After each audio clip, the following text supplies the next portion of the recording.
My name is Alfredo Zapata. I'm located in Mérida, Yucatan, and I'm interested in giving classes about psychology, about Spanish, and about music theory. And as you can see on the screen today we're going to learn about major areas in psychology. We're going to do a quick overview, and let's get right into it. Okay, so the first thing that we think about when we talk about psychology, usually it's clinical psychology. Clinical psychology will be people like me. I studied clinical psychology mostly, well, in school, and we focus on mental health and psychotherapy.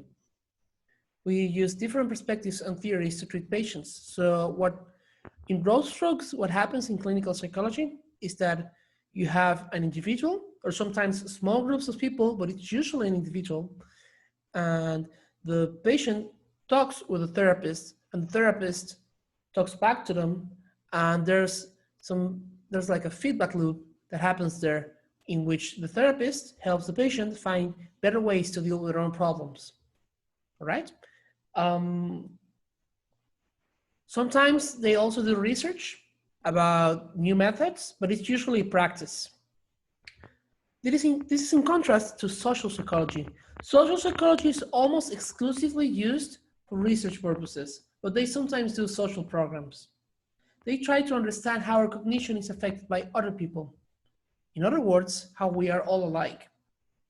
What this means is that while clinical psychology will try to focus on how we should treat individuals, social psychology focuses back on the individual, maybe the individual, yeah, sure, but the individual put in a certain social context where they have to make social information, where they have to process social information. So they often study how we process culture, social information, relationships. They study cognitive biases, how we take perspectives from other people, how our culture influences our values, how we come to our beliefs, etc. So social psychology,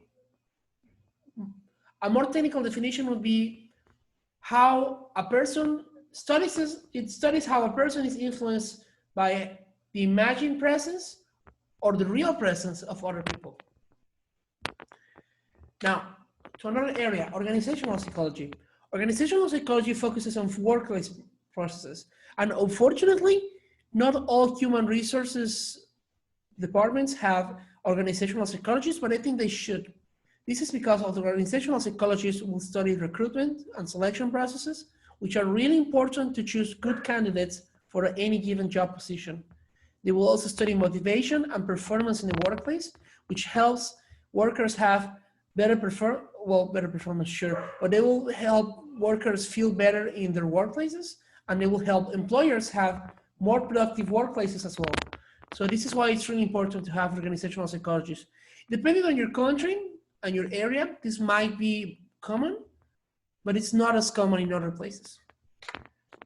And the same problem applies to educational psychology. Not all schools have psychologists in them where students can go to a psychologist to talk about their own problems in learning. And this is pretty important because educational psychologists focus on how we learn information. And they usually are stationed in schools, but they sometimes do research as well. And they focus on study methods. They sometimes are consulted to do good curriculums, to choose courses for any given school. They sometimes do vocation guidance.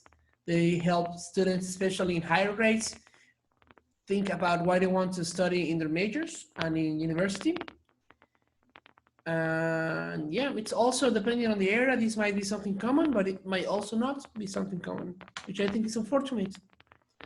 And lastly, we have some emergent areas.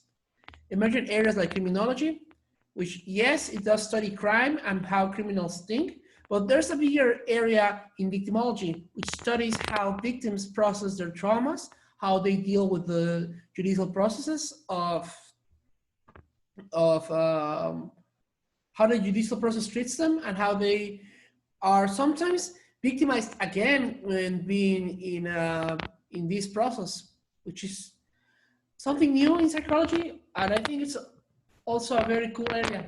There's psychoneurology, which combines what we know about neurological processes and about the nervous system, and combines it with psychology to to give us new perspectives on how to think about humans. And lastly, we have sports psychology, which usually focuses on professional athletes, and sometimes even professional gamers are included in this, but they can also focus on people just doing sports and how to improve their performance.